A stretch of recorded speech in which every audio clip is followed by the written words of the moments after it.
Hi class, this is Group A consisting of Andrea, Andrew, Cortland, Lauren, and Zach. This is for the MBA 6620 class in the online section 2. We are going to perform a ratio analysis on Target and Walmart from the retail industry. Please enjoy our presentation. I'm going to start off the presentation talking about short-term liquidity. Now looking at comparing Walmart and Target for the short-term liquidity. The current ratio, quick ratio, and the cash flow liquidity ratio for Walmart, they're all below 1, which means they will most likely struggle in short-term obligations, and it means they have more liabilities than assets, which are available in the short term. If you look at the current ratio for Target, they look pretty healthy, being greater than 1, but they do struggle at the quick ratio part, so they will be struggling to meet their short-term obligations, as well as in 2023 with the cash flow liquidity ratio, it's 0.32, and they're doing just enough to meet and pass in 2022. Talking about the average collection period, Walmart definitely does a lot better than Target. They have a lower collection period, which means that the company is collecting its receivables a lot more quickly, which is generally a positive sign of efficient credit management and cash flow. And if you look at Target, it is 8 times more than it takes 8 times longer than it does for Walmart. When it comes to the days inventory held, 45 and 48 for Walmart. It's pretty good. It's better than Target, but still pretty high. Could do a lot better.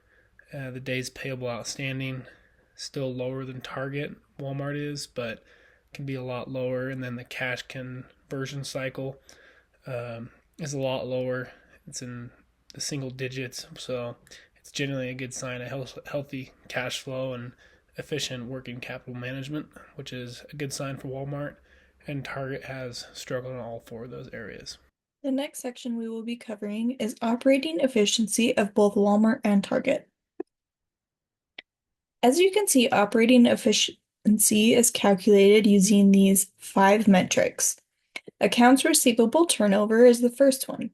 This measures how often a company collects average account receivable from their clients. As you can see, Walmart has significantly lower numbers, 76 and 68, versus Target, which was 179 and 181. Usually the higher rate of accounts receivable turnover is better. It means that the company is more quickly receiving their money, so they have better cash flow. The second one is inventory turnover. And this is the number of times a business sells and replaces its stocks of goods. As you can see, Walmart has to replace their inventory a lot more often than Target, which makes sense because they are a larger grocery store and have more necessities, rather than Target, which might be non-necessity items. The third is accounts payable turnover, which measures how quickly a company pays its bills to all of its creditors. Usually, a higher ratio means that a company is paying off its debt more quickly. Walmart has higher numbers than Target with 8.63 and 7.76. This means that Walmart is paying off their debt more quickly than Target is. Next, we have fixed asset turnover. And this is how well a company uses its fixed assets to generate sales. Usually, the higher the number means that they are more efficiently using their assets. Walmart's numbers are remaining pretty consistent at 6.01, so we can assume that they're using their fixed assets pretty efficiently. Target, on the other hand, has pretty low numbers at 1.99 and 2.12. They might not be using their fixed assets as efficiently as Walmart. Lastly, we have total asset turnover, which is how efficiently companies can use all of their assets to generate revenue. Fixed assets are things like property and equipment, but total assets incorporates everything that they own. Usually a score of 2 to 2.5 is pretty standard within retail stores. And so you can see Walmart is pretty close to the industry standard with 2.49 and 2.32. Meanwhile, Target's a little bit below the mark at 2.02 and 1.94. One thing I did want to mention, when calculating the accounts receivable turnover, Target didn't have a specific line in their balance sheet for receivables, so I did have to dig into the notes a little bit, and I found that everything was included under the cash and cash equivalents. So the number I used to calculate the accounts receivable was this second line here, receivables from third-party financial institutions. So next we discuss leverage. Leverage can be used to determine a company's optimal debt ratio. So let's start with debt ratio itself. So as we've learned, companies are encouraged to utilize or leverage debt to grow their companies. This is because the interest that they pay on debts are fixed. So in years or in good times, when the company that performs well, after settling their debts, all the profits go to the shareholders. So this is an advantage when the company is doing well. But the flip side is that in years where the company doesn't perform well, it may not be able to fulfill its obligations to its lenders, and then the lenders can lead the company into bankruptcy. So with regards to debt ratio, we can't really say whether the high debt ratio or low debt ratio is good. The optimal debt ratio depends on the company's circumstances. Comparing Walmart and Target, we can see that with Walmart, they keep their debt ratio around 65 to 62-ish percentage, while Target keeps its ratio around 78 to 76-ish. This shows that when these two companies are compared, Walmart uses less debt as compared to Target. So Target depends more on debt. Or debt is greater in Target's total assets as compared to Walmart. Now let's go to long-term debt to total capitalization. This refers to how a company uses long-term debt in its financing. So if this is low, then it means that the company depends less on debt and uses more in stockholders' equity in financing its activities. So we can see here that Walmart's long-term debt to total capitalization ratio is around 29 to 27%. And then Target is higher, 58 to 51%. So which means that Target depends more on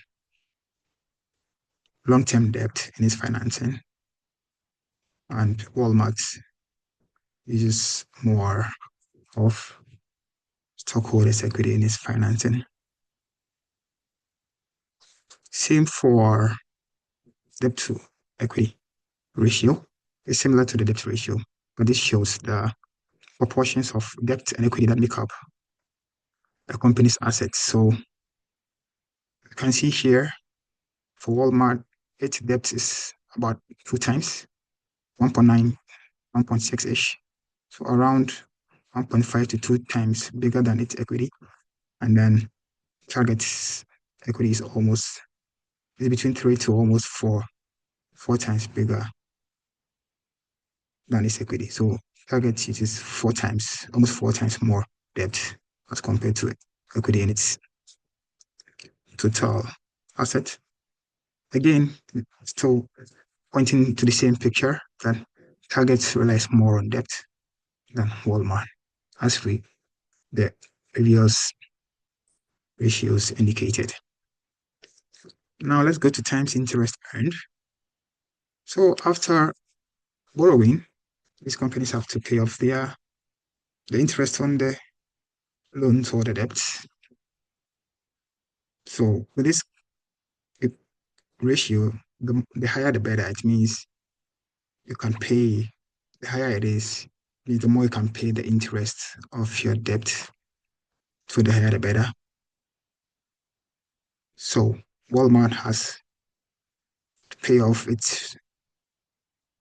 interest on its loan about 10 to 14 times, while when we move to Target, we can see you can pay for about 6.6 to 21 times. And there's some fluctuations here. As you can see here, in 2022, Walmart had some very good times, and then they could pay of the interest on their debts about 21 times. Now, let's move to cash interest coverage. Cash interest coverage is similar to times interest earned, but it's a better ratio because the number of times interest has been earned doesn't paint the full picture. It shows that from the income that the company makes, it can pay off the interest on its loans. However, income alone is not enough. Don't look at the income statement. But then the cash coming in is what is actually used to pay for the interest. So cash interest coverage is a better ratio that shows a company's ability to pay off the interest on its debts as compared to times interest earned. And we can see here, Walmart could pay off the interest on its debts around 14 to almost 20 times, while Target could pay off the interest from around 13 to over 26 times. Again, we can see here that in 2022, Target had a pretty good year. So it could pay off the interest of its loans multiple times. Finally, cash flow. Let's look at cash flow adequacy. So this shows how a company can cover its capital expenditure, pay off its debt or its debt repayment, and pay off dividends to its shareholders. So the higher this ratio is low, the better. And then this ratio, it shows how the company can pay off the above expenditures that I mentioned within 1 year. Within 1 year. So the higher the ratio, the better it is for this particular ratio. All right, so I'm going to be walking through the profitability equations for Walmart and Target. The first thing that we want to look at when we're looking at these is going to be gross profit margin, which it looks like from year to year is actually very consistent with Walmart. And what we see though, after taking out some expenses, that while they do have a fairly consistent gross and net profit margin, we do see a decline in that gross and net, especially the net, which is probably the most important, from a 2.5% down to 1.9. What could have caused this might be things such as taxes that are either increased or changed for the industry. Increased costs could also be causing this, whether it's going to be transportation costs, whether that's going to be cost of goods, Just a lot of different things in that category. But most importantly, it's going to be that Walmart has become less profitable because of these issues that they have been seeing. We see a couple other things as well. In 2023, they had a drop in their return on equity. It was pretty consistent around 16.5 to 17, and it dropped very quickly in 2023 down to 14.7. This likely could be due to a higher amount of investment over the couple of years that they haven't quite reached the return from those investments because they're more long term. So these long-term investments that they've been starting to pump into that we've talked about in other presentations are actually causing that return on assets to actually decrease a little bit. Now it's been a little bit up and down, and I think that's just because of their fluctuation in assets over the years, and then also the returns from profitability. Excuse me. Now, when it comes to Target, what we're seeing is a couple numbers that really stood out is they also have a decline in profit margins. They have been kind of all over the place. One thing that really stuck out to me is in 2021, they had a 4.7% net profit margin, which they actually increased quite a bit to 6.6%. This is very different than Walmart when you compare the two, because Walmart was trending just about the same and then took a little bit of a decline or a drop off in 2023. We see both that Target did that as well, down to a 2.6, but it was a little interesting to see an upward and then a back down drop in their profit margin over the years. But we did see that their gross profit was actually, I guess, kind of opposite or inverse of what we saw there. So we had a pretty high gross profit, then it dropped, and then it went back up. So it's actually a little bit different than Walmart in that case, where Target is seeing some different phenomenons with their profit margins. Now, decline in profit margins likely due to inflation, rising costs over the last couple of years, which we know from what they've said in their documents that Target's been struggling with. But also, it's going to, look at a couple other things like their cash flow. They're decreasing in their cash flow. So not only are their profit margins a little bit all over the place, but their cash flow is dropping, which for larger companies like Target or Walmart typically shows that there is some sort of issue with getting goods out. So they might have more coming in and less getting out. And so that's going to be related to the buying power of the consumer. The last thing that I want to see is the inconsistent returns on equity. We see 34.1% jumps up to 54.2 and back down to 24.8. The return on equity is all across the board.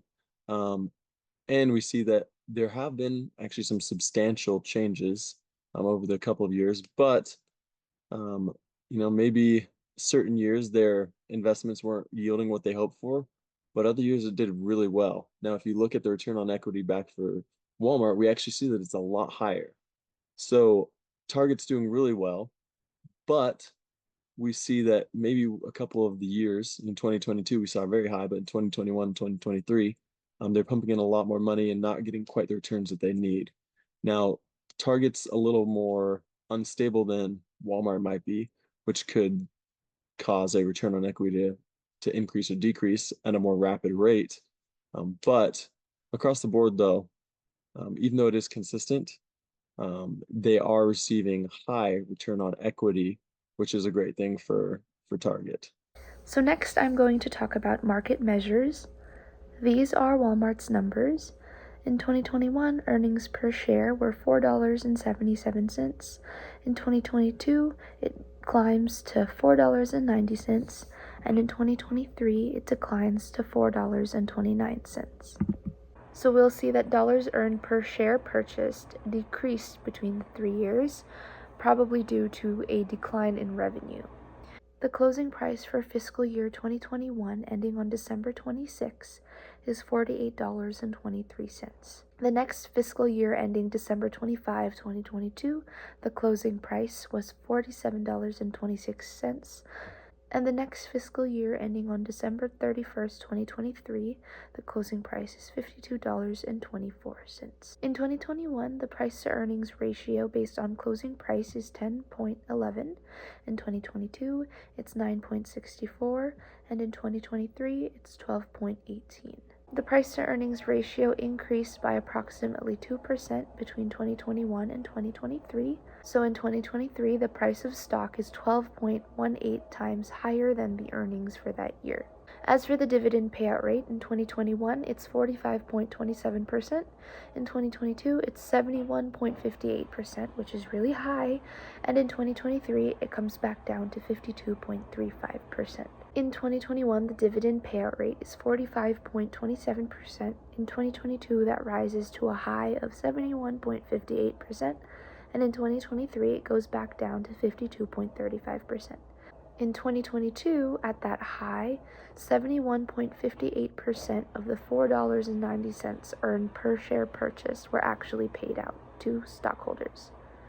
In 2021, the dividend yield rate based on closing price is 4.48%. In 2022, it increases to 4.66%, and then in 2023, it decreases back to 4.30%. So in 2023, given the price of the stock, a shareholder would get back 4.30% back in dividends. Next, I will talk about Target. So in 2021, earnings per share were $8.73. In 2022, it was $14.23. And in 2023, it's at an all-time low of $6.02. This all-time low in earnings per share is likely due to a significant decline in revenues between 2022 and 2023. In fiscal year 2021, ending December 26, the closing price was $231.44. This is almost double the closing price of fiscal year 2022, ending on December 25. In fiscal year 2023, ending December 31st, the closing price was $140.75. The price to earnings ratio, which I calculated by dividing the closing price by the earnings per share, in 2021 was 26.52.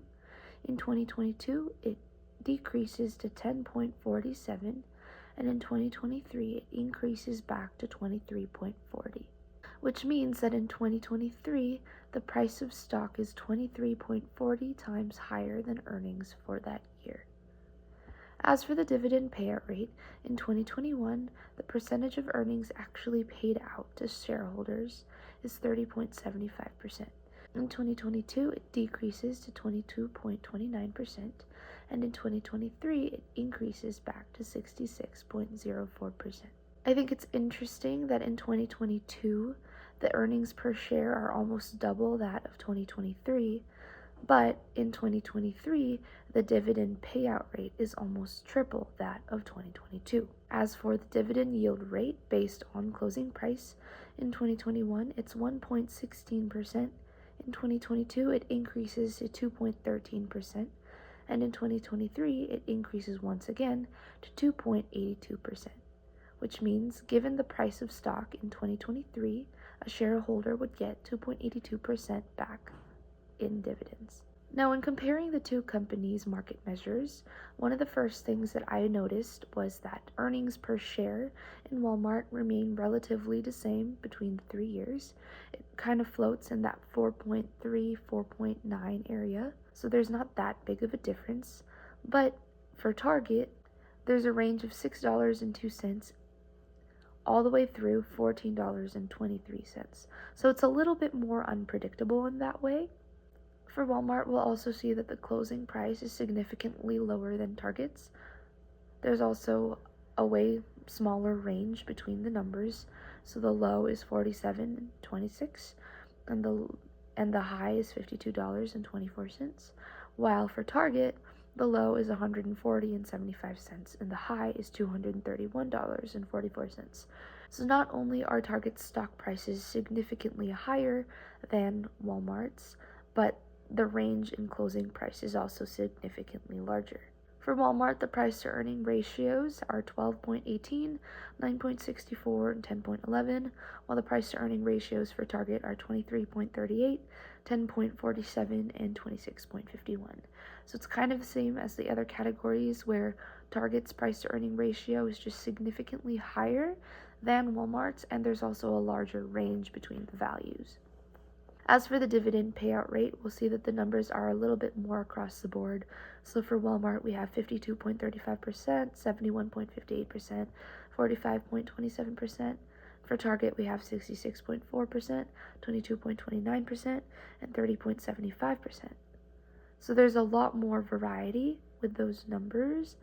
We see that Walmart has the highest at 71.58 in 2022, but Target has the lowest in 2022 as well, with 22.29%.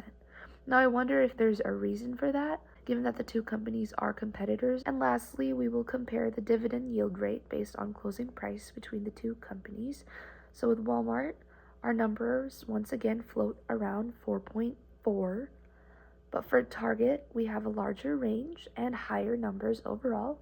So we have 8.24% in 2023, 6.71% in 2022, and 5.14% in 2021. So the dividend yield rate for Target has been steadily increasing between the 3 years, while Walmart's dividend yield rate has gone up and down.